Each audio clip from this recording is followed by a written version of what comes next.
These are the worms in the second tray. As you can see, they're starting to make their way up to that bin we were just looking at. Okay, so we're out here in the greenhouse and we're gonna go through those 2 worm bins that I just pulled out of the composter in the house. I've got a giant pot that I'm just gonna sort this into. I normally use a 5-gallon bucket, but I think I've got it full of something out in the garden. And then I have my mesh screens. This one I got from Amazon. It came in 2 pieces. There's 3 different screens to it. This is pretty fine material though, so we'll just use this. This is the medium screen. So, and as you can see, those 2 plants behind me, those are our tomatoes. One of them was volunteer and the other one I planted. They've been in this greenhouse since beginning in January and they're doing really well. The noise you may hear behind me is our evaporative cooler.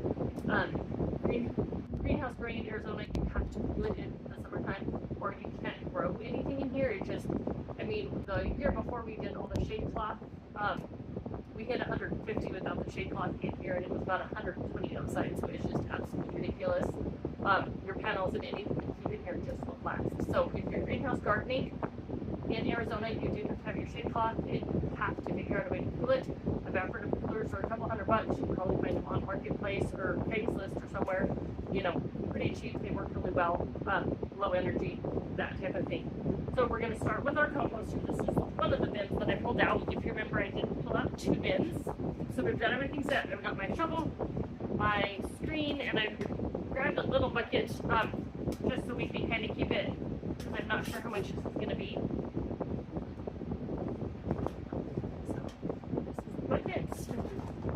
And we're just going to screen all this in there. I am going to find a few worms that I missed as we go through this. There's one right there. So I'm just going to pull those guys out and I'm going to keep them in my cup. So, and we'll just sort them out. You will find, I don't know, a dozen or so. And then they will not compost avocado peels. So I just put all that stuff to the side and put it back into the buckets when they're empty. It gives it a little bit of drainage. And eventually they'll compost. The worms just will not compost those. There's another worm. So we're just going to set that in here. And then we're going to start shaking and just sorting through this.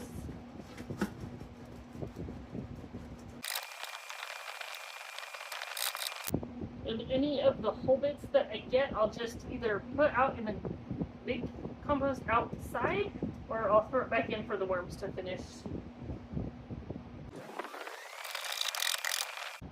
So you'll get quite a bit of it in your bucket. I don't know if you guys can see that.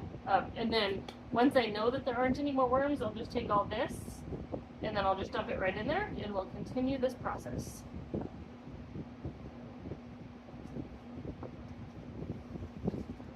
I don't do this inside simply because it makes a mess and it's noisy.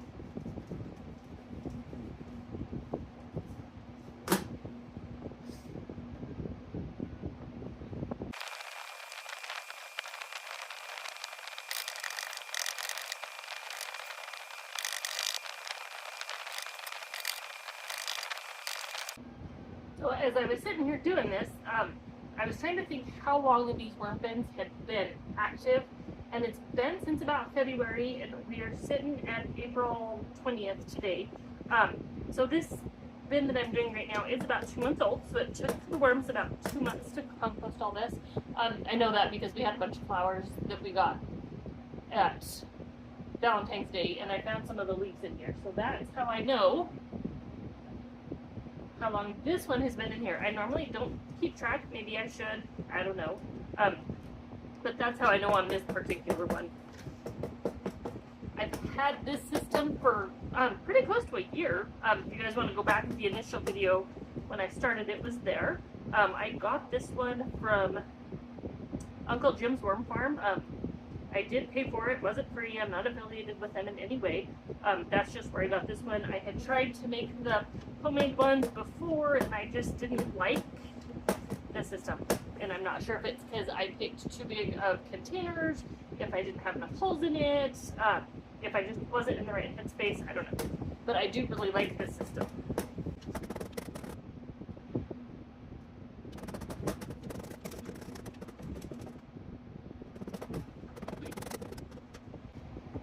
So I'm about halfway through one tray. I don't know if we get a good angle in here with the shade cloth. But we've got this whole bucket is almost full, and we're about halfway through this first bucket. So you will get quite a bit of compost. We do, like I said, put 95% of our chickens, or our kitchen scraps in here. We do feed some of it out to the chickens. And I think in the year I've had this system, I've circled through all of the bins once, and I think this is my second time, starting the rotation, because it does have 4 bins with it. And so this is the second time that I'm harvesting 2 buckets out of the system. You may feel like, well, that's not a whole lot, but it is actually a lot more compost than you would think that it is. There were more worms in this one. This would have been the second one from the bottom. I thought I had picked more of them out of there, but there has been a little bit more in that. Doesn't bother me. I'll just pick them out and put them in the new bin that I'm going to create. And you'll also be introducing composting worms to your garden, because you're going to have eggs and little tiny baby ones that you don't find, and it's totally fine. I ended up, this raised bed behind me actually ended up with worms in it, because I've been fertilizing that bed with my worm compost. And it doesn't smell. I was just sitting here picking it up. There is no odor to this. It smells like dirt. If you're doing it right, you'll have very little odor. There was one time I didn't get the new compost mixed in real well, and it did smell, but that had more to do with what I put in it. But there is, like I said, I can sit here and I can play with this, and there is absolutely no odor. It smells just like earth.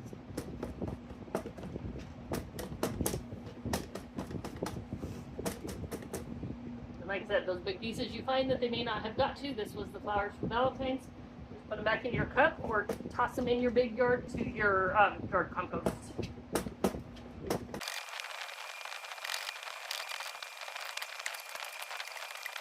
Okay, and our tray is empty.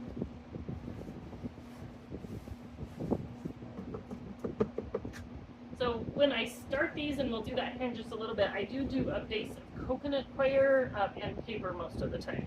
I don't know if I have any coconut coir that's made up. I think it's still in the big blocks. So we may skip that stuff this time, but I have my Vigo composter is in there full, so I'll probably just use that and a bunch of shredded paper that we have. Is it worth it? Yes, it's totally worth it, because you're making your own compost. If you went and bought that little bit that I just made from one tray, you'd probably be looking at $10, $15. Let's drop it.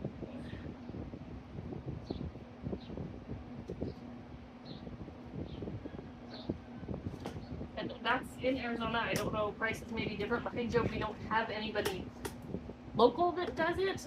That's just what I've seen it online at, or online for.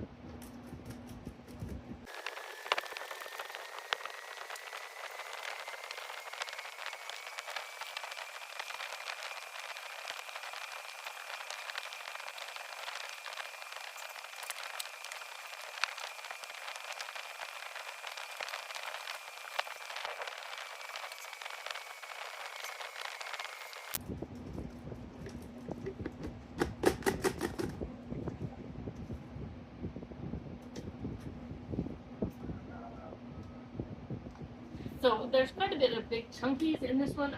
That you can also tell when our eggs started, when our chickens started producing more eggs and we were eating more eggs. I'm gonna actually leave those thick, because these are going out into the garden. If you're not ready to put it out in the garden, or you want them smaller, just put them back. You can set those aside and put them back in the worm composting bin, and they'll finish composting it. Your choice, but like I said, these are going out to the garden, and so I'm just gonna leave them in there, and they'll finish composting out in the garden.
So that's that.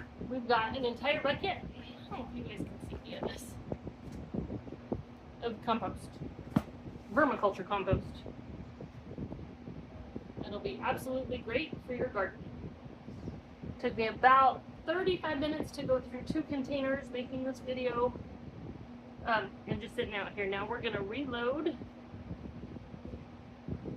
our 2 trays for our next couple months of composting.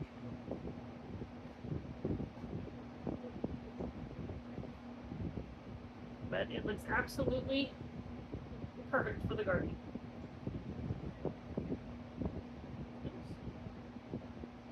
And you'll, like I've said it a couple times, but you'll always miss some worms, but they're just going to go out to your garden or into your raised beds, wherever you put them. And they'll help compost all of that stuff. Okay, now we're going to reset our worm bins. So I'm going to set that aside. I've got my empty one here. I use coconut coir a lot of the times. I just don't have any made today, so I'm just going to use paper. This is just shredded paper. Also making a dry dress with it, because that's just life.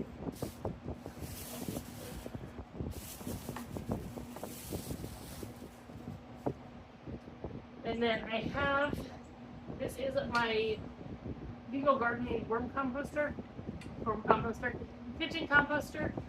We put all of our kitchen scraps in there, and then it runs, and once it gets full, it holds about 3 to 4 pounds. Once it gets full, we just put the little bio tub in there, and then we run it. It takes 20 to 24 hours, depending on what's in there. And then you're going to get a whole bunch of beautiful, it's already broke down. I mean, it's not true compost, but it's broken down, so it composts faster. When you first open it, it does smell, but I had it sitting out for a little bit, and so the smell isn't as bad. But again, it's compost. You're taking the stuff you've grown and putting it back to the garden, to the earth, however you want to look at that. So we've got that, and then I'm going to add this little bit of chunky material that I saved from that last batch. Like that, I do normally add coconut coir, so that is going to be missing this time around because it's over there in big blocks still. And then I'm just going to add all of my squirmy worms back to it. So that's just all of the worms that we got out of those 2 containers that hadn't traveled to the new bins. And then I will add a little more paper. And then I'll add some water, and we'll take them all back. If you guys have any questions, please reach out. Find me on Facebook, find me on YouTube, subscribe to my channel here. And then, you know, I'm also on TikTok now. That's been a new thing, so there's not as many videos. But subscribe, and let's garden together, and let's go back to growing our own produce. And, you know, just be more self-sufficient. Let's not rely on all of these grocery stores and these big farms and all of this produce that gets shipped from all over. Let's learn to eat from what we can grow and change our diets and see if we can all get healthier. I thank you for tuning in and following along if you made it all the way to the end. And I look forward to doing more videos with you and answering any questions that you guys may have. Thank you, and have a wonderful day.